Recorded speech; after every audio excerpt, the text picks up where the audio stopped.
하나님의 말씀은 사무엘상 8장 1절로부터 22절까지의 말씀을 교독을 합니다. 구약성경 419페이지에 있습니다.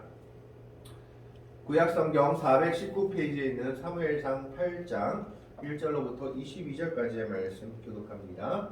1절의 말씀을 제가 먼저 봉독해 올립니다.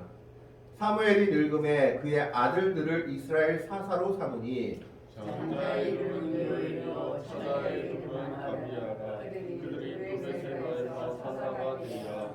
그의 아들들이 자기 아버지의 행위를 따르지 아니하고 이익을 따라 뇌물을 받고 판결을 굽게 하니라. 이스라엘 모든 장로가 모여 라마에 있는 사무엘 향에 나아가서 그에게 이르되 보소서 당신은 늙고 당신의 아들들은 당신의 행위를 따르지 아니하니 모든 나라와 같이 우리에게 왕을 세워 우리를 다스리게 하소서 한지라. 우리에게 왕을 주어 우리를 다스리게 하라 했을 때에 사무엘이 그것을 기뻐하지 아니하여 여호와께 기도하매 여호와께서 사무엘에게 이르시되 백성이 내게 한 말을 다 들으라.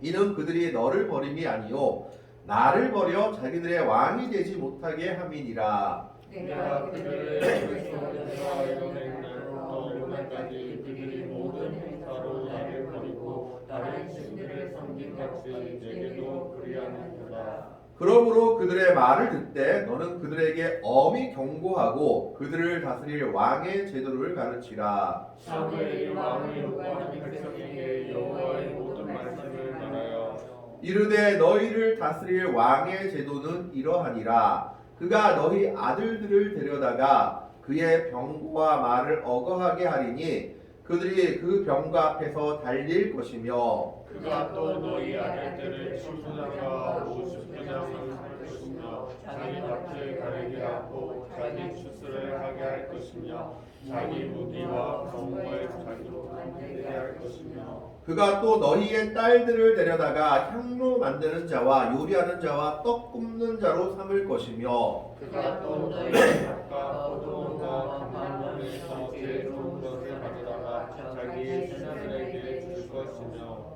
그가 또 너희의 곡식과 포도원 소산의 11조를 거두어 자기의 관리와 신하에게 줄 것이며 그가 또 너희의 노비와 가장 아름다운 소년과 나귀들을 끌어다가 자기 일을 시킬 것이며 너희의 양떼의 10분의 1을 거두어 가리니 너희가 그의 종이 될 것이라. 그날에 너희는 너희가 택한 왕으로 말미암아 부르짖 때 그날에 여호와께서 너희의 음을 답답하지 아니하시리라 하니 백성이 사무엘의 말 듣기를 거절하여 이르되 아니로소이다 우리도 우리 왕이 있어야 하리니 우리도 다른 나라를 같이 세워 우리의 왕이 우리를 다스리며 우리 앞에 나가서 우리의 싸움을 싸워야 할 것이니이다 하는지라. 마지막 두 줄의 말씀을 같이 읽습니다. 사무엘이 백성의 말을 다 듣고 여호와께 아뢰매 여호와께서 사무엘에게 이르시되 그들의 말을 들어 왕을 세우라 하시니 사무엘이 이스라엘 사람들에게 이르되 너희는 각기 성읍으로 돌아가라 하니라. 아멘.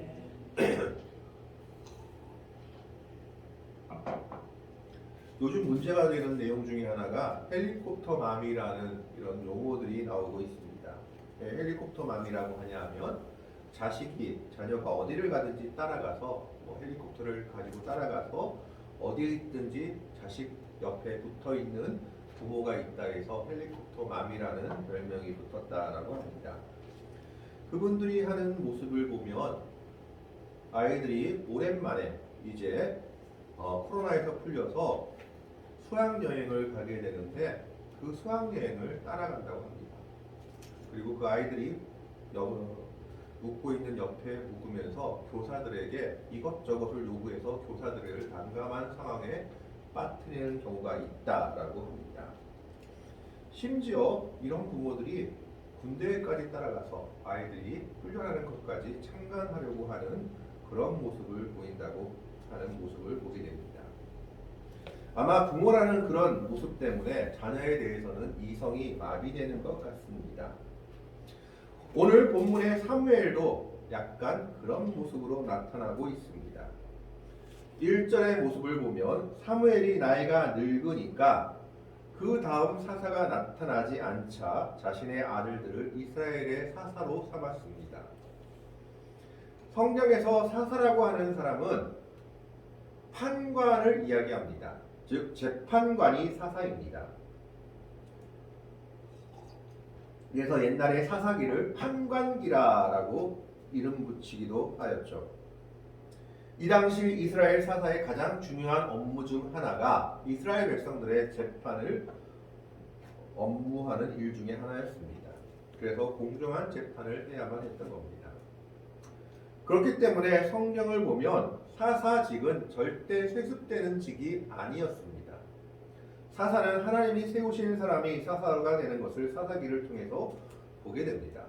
때로는 우리의 생각에는 좀 모자라는 것 같고 이런 불량한 사람이 하는 사람이 사사가 될 수도 있고 출신 성분이 이상한 사람인데 기생의 아들이 사사가 되다니 하는 사람이 사사가 되는 것도 볼 수 있습니다.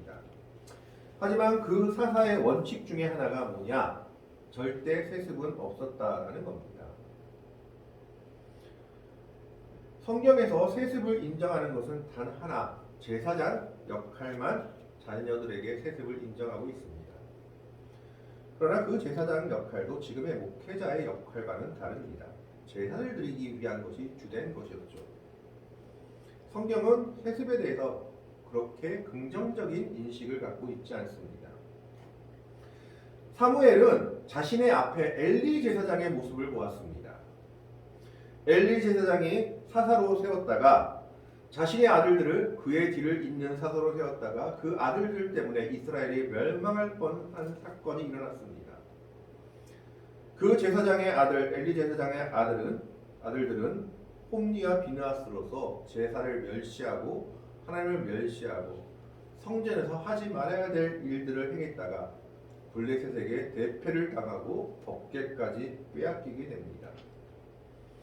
바로 그 앞에 그런 일이 있었음에도 불구하고 사무엘 역시 자녀들에 대한 모습에서 벗어나지 못했던 겁니다. 그는 엘리 제사장의 잘못을 그대로 범하고 있습니다. 자신이 사사로 늙으니까 다른 사람을 사사로 세울 수 없다라고 생각해서 그 아들들을 사사로 삼았습니다. 이 아들들의 이름이 2절에 나와 있습니다. 장자의 이름은 요엘이요 차자의 이름은 아비야라. 그들이 브엘세바에서 사사가 되니라 라는 이 말씀을 통해서는 아마 그들이 전체 이스라엘을 다스리는 사사는 아니었고 이 브엘세바라는 곳은 그 당시 이스라엘의 최남단이었기 때문에 아마 이 아버지 사무엘이 그의 아들들에게 남쪽의 한 지역의 사사로 세웠던 것으로 보여집니다. 이름은 매우 좋습니다. 요엘이란 이름의 뜻은 여호와는 하나님이시다. 아비야란 이름의 뜻은 여호와는 나의 아버지시다 라는 뜻을 가지고 있습니다. 아마 이 이름을 지었을 때는 이 아들들이 이름대로 자라기를 바라는 소망을 가지고 사무엘이 이름을 지었던 것으로 보여집니다. 그런데 문제는 이 아들들이 사무엘의 모습과는 전혀 다른 모습으로 사사의 직을 행했다라는 겁니다. 3절의 말씀에 보면 그의 아들들이 자기 아버지의 행위를 따르지 아니하고 이익을 따라 뇌물을 받고 판결을 굽게 하니라. 엘리의 아들 홈리와 비나스만큼은 아니지만 이 사무엘의 아들 역시 그들의 주 업무였던 재판의 업무를 제대로 하지 못하고 있는 것을 보게 됩니다. 누구보다 공정하게 재판을 행해야 됨에도 불구하고 사무엘이 평생을 그렇게 행했음에도 불구하고 그 아들들은 뇌물을 주는 사람이 있으면 그 사람에게 유리하도록 재판을 이끌었던 겁니다. 이것이 온 이스라엘에 소문이 나게 되었습니다. 그래서 4절에 보면 이스라엘 모든 장로가 모여 라마에 있는 사무엘에게 나아갔다라고 기록하고 있죠. 성경은 사무엘이 라마에서 거점을 잡아 온 이스라엘을 순회하며 이스라엘을 다스렸다라고 기록하고 있습니다. 아직까지는 사무엘이 이스라엘을 다스리고 있는 중이었던 것으로 보여집니다. 그래서 이스라엘을 대표하는 장로들, 즉 12지파의 지도자급 사람들이 모여서 사무엘에게 나아가서 한 가지 제안을 합니다. 그 제안이 5절에 나와 있습니다. 그에게 이르되 보소서 당신은 늙고 당신의 아들들은 당신의 행위를 따르지 아니하니 모든 나라와 같이 우리에게 왕을 세워 우리를 다스리게 하소서 한지라. 일간 이 장로들의 요청은 아주 이성적인 것처럼 보여집니다.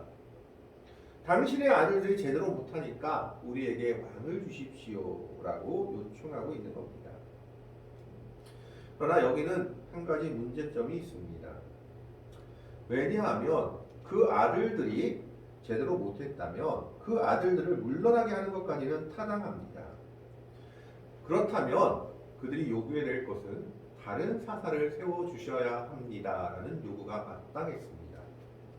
그런데 그 뒤에 내용을 보시면 그에게 이르되 보소서 당신은 늙고 당신의 아들들은 당신의 행위를 따르지 아니하니 모든 나라와 같이 이방 백성들과 같이라는 뜻입니다. 우리에게 왕을 주십시오. 왕을 세워 우리를 다스리게 하소서 한지라. 왕을 달라는 의미는 지금까지 사사가 세웠던 의미와는 전혀 다릅니다. 사사들이 나라를 다스릴 때만 하더라도 이때는 하나님께 의견을 물어서 신정 통치가 이루어지는 시대입니다. 즉 모세가 출애굽을 주도한 이후로부터 이스라엘 백성들은 계속해서 왕이 없던 시대를 살고 있었습니다. 그들은 모세나 여호수아나 사사들을 통해서 하나님께로부터 직접 명령을 들으며 신정 통치를 이루고 있는 시대를 살고 있었던 겁니다. 그러나 그들이 왕을 요구함으로 말미암아 이제 하나님의 통치에서 우리가 벗어나고 세상 사람처럼 살겠다. 그것이 우리의 소망이다라고 선언하고 있는 겁니다. 다른 나라를 보니 왕을 세워서 잘 사는 것처럼 보이니까 우리도 그렇게 하겠다라고 요구하고 있는 겁니다. 사무엘의 아들들의 잘못을 핑계 삼아 그들은 이제 하나님을 버리고 세상을 향해 나가겠다라고 선언하고 있는 겁니다. 그래서 6절에 보면 우리에게 왕을 주어 우리를 다스리게 하라 했을 때 사무엘이 그것을 기뻐하지 아니하여 여호와께 기도하며, 사무엘은 자신에 대한 반역이라고 느꼈을 수도 있을 것이고, 또 하나는 제가 말씀드린 것처럼 이 사람들이 하나님을 버리려 하는 것이 아닌가 하는 의구심을 가졌을 수도 있습니다. 그래서 이 사무엘은 방백들의 요청을 별로 달가워하지 않았습니다. 그래서 이 일을 놓고 하나님께 기도했습니다. 여기서 우리는 사무엘의 위대한 점을 볼 수 있죠. 자신의 마음에 들지 않는 일이었지만 곧바로 거절한 것이 아니고 하나님의 뜻을 묻고 있는 겁니다. 하나님은 어떻게 생각하십니까? 하고 기도하고 있는 겁니다.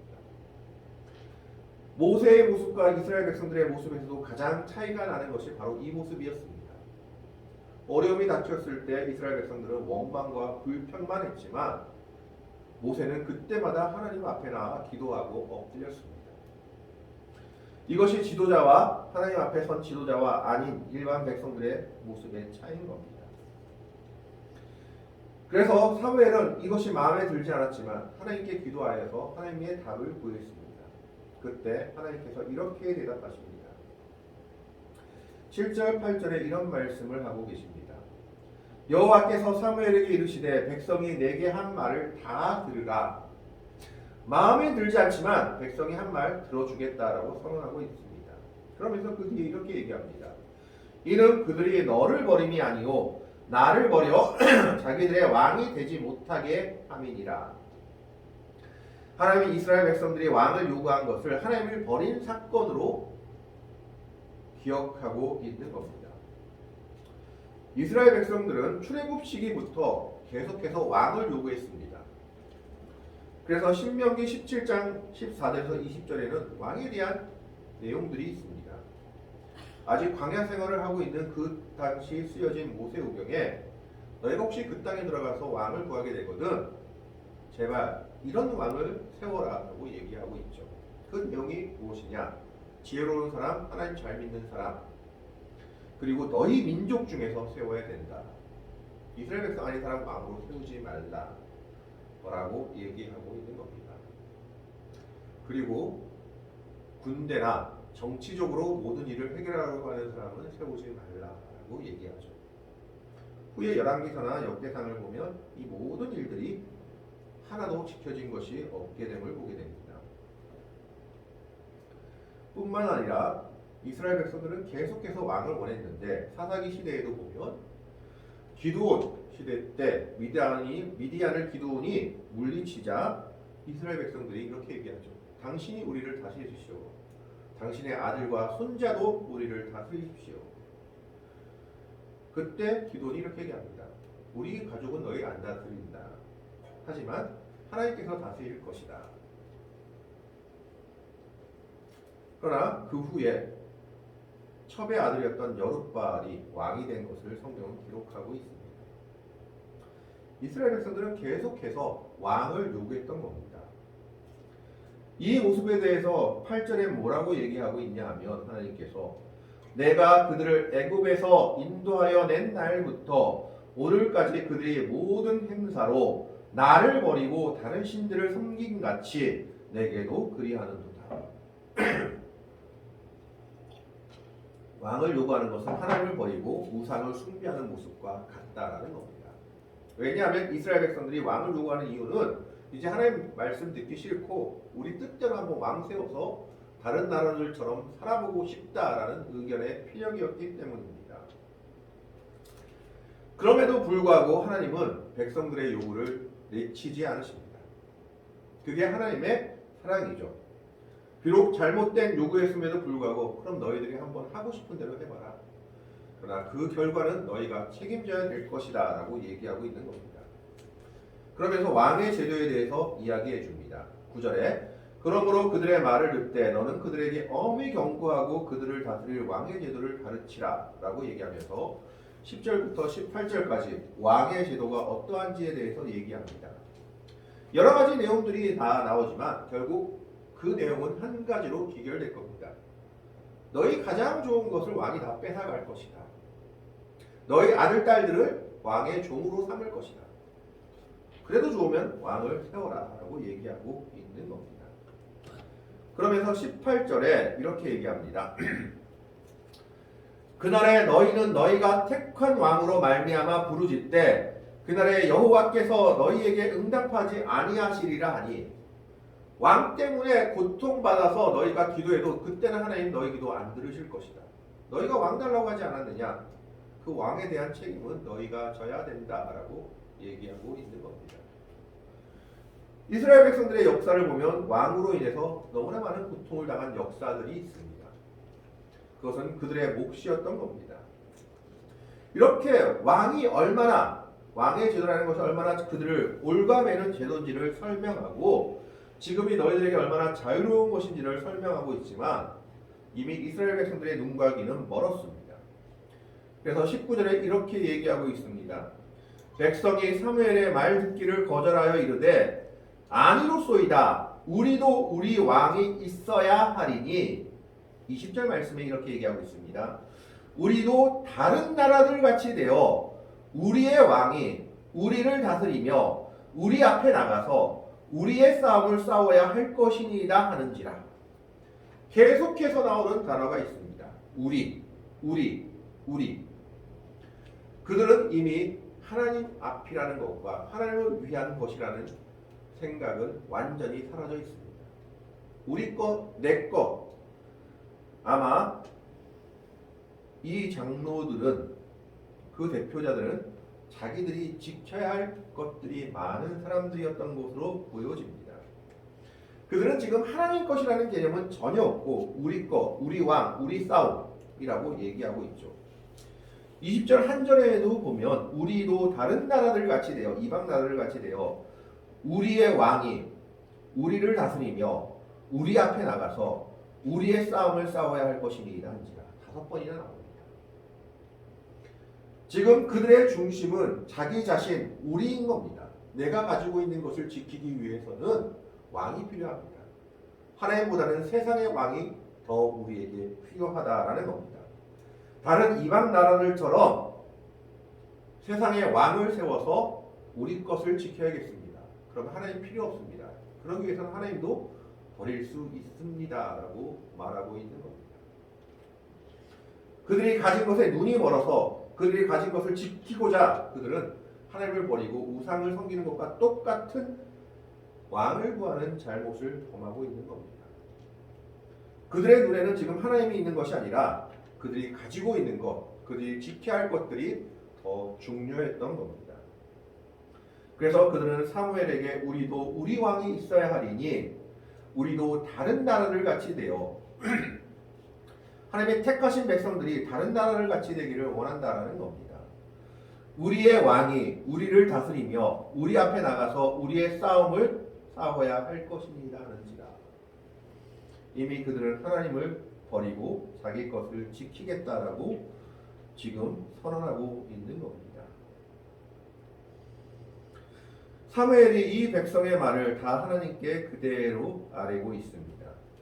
21절에 보면 사무엘이 백성의 말을 듣고 여호와께 아뢰매 22절에 여호와께서 사무엘에게 이르시되 그들의 말을 들어 왕을 세우라 하시니 사무엘이 이스라엘 사람들에게 이르되 너희는 각기 성읍으로 돌아가라 하니라.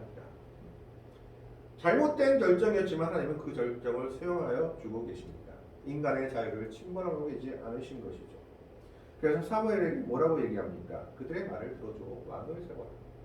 그리고 그것은 그들이 감당할 일이다라고 말하고 있습니다. 그 후로 이스라엘의 역사에서 왕으로 인해서 백성들이 편했던 적이 없습니다. 남유다 북이스라엘을 통해서 백성에게 고통을 주지 않은 왕이 거의 없었다라는 겁니다. 다윗과 솔로몬 시대를 빼고는 남유다에서는 성군이라고 불리는 왕이 3명입니다. 더 넓게 보면 5에서 6 정도밖에 없습니다. 그 후에는 각자 악한 왕들로 분류됩니다. 백성을 괴롭게 하고 나라를 괴롭게 하는 왕들입니다. 북이스라엘에서는 한 명도 없습니다. 모두가 악한 왕을 했던 것을 보게 됩니다.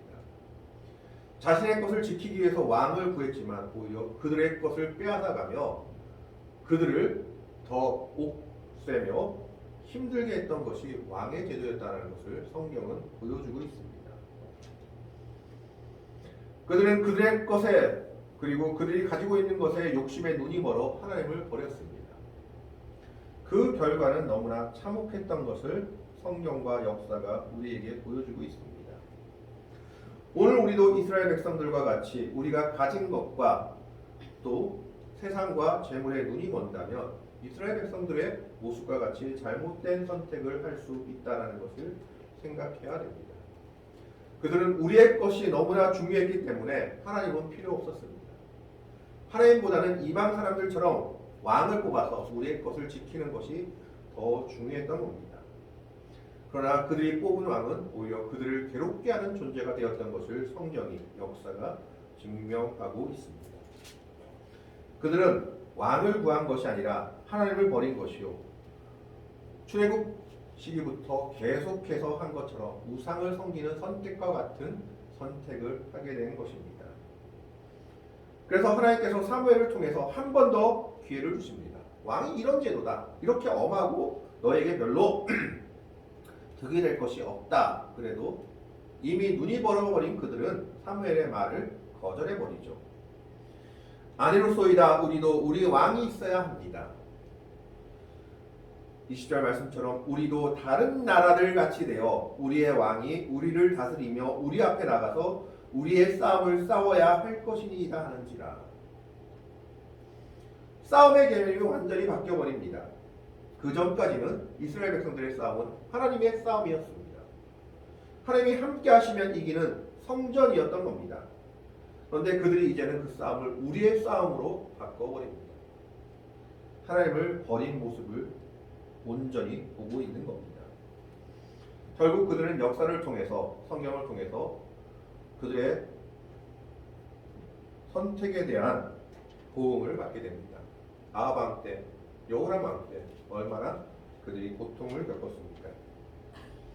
오늘 우리는 이 이스라엘 백성들의 어린 모습을 생각하면서 정말 그들이 자신들이 가지고 있는 것 때문에 하나님을 버리고 우상을 섬기는 것 같은 왕을 택하는 선택을 했던 것을 보게 됩니다. 오늘 우리들의 믿음의 눈이 이스라엘 백성들의 눈과 다르기를 원합니다.